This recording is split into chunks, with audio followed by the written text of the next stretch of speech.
Wala na ako sa kuta. Nakauwi na ako. I'm safe. Nandito na ako sa mga taong mapagkakatiwalaan ko. Hindi ako sasaktan tulad niyo, di ba, Ma?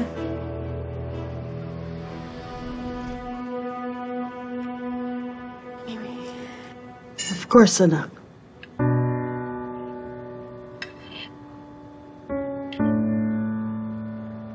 But I want you to remember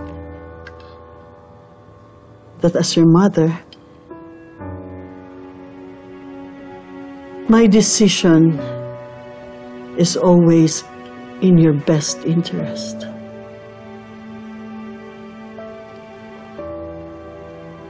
And I will do everything to shield you from pain.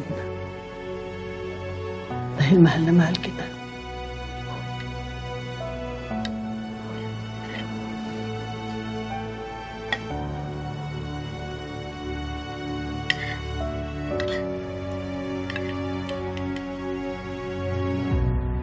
Tatanong na si Christy. Tama naman siya eh. Kung trabaho yung inaasikaso mo, di sana ako yung gumagawa. Wala na tutol eh. Nahalata na tayo. Ano ba nangyari doon sa usapan niyo ni Shaira? Siyempre nagalit. Yung iyak na iyak. Tinanong niya ako kung minahal ko daw ba talaga siya.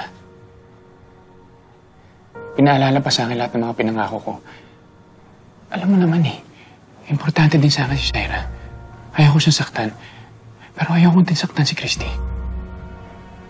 So ano sinabi mo sa kanya? Alam mo sa totoo lang, Tol. Sana hindi na lang nangyari lahat ng to eh. Sana hindi na lang nawala si Christy. E di sana masaya pa rin kami ng pamilya ko. Ano to sa sinasabi mo ngayon? Alam ko si Christy lang yung mahal mo. Ano, naiintindihan kita. Naiintindihan talaga kita. Pero sana naman, Tol, tapusin mo agad yung kay Shaira. Kasi mas lalo lang siya masasaktan. Hindi lang ako nakita ni Christy. Nahuli pa ako ni Jordan, di ba? Buisit! Oh, ano nangyari? Nag-away kayo? Malamang! Eh, paano naman kasi? Alam mo, buti na lang talaga nalusutan ko din yon. Kasi, siguro naramdaman din ni Jordan na mas grabe naman yung atraso niya sa akin, di ba? Ama ka na kaya, girl. Alam mo, baka maubos pa yung ligtas points mo dyan kay Jordan.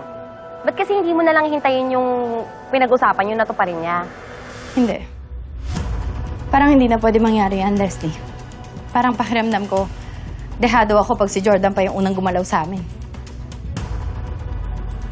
May naiisip akong bagong plano. Shay, ano na naman yan? Alam mo, nakakatakot ka na.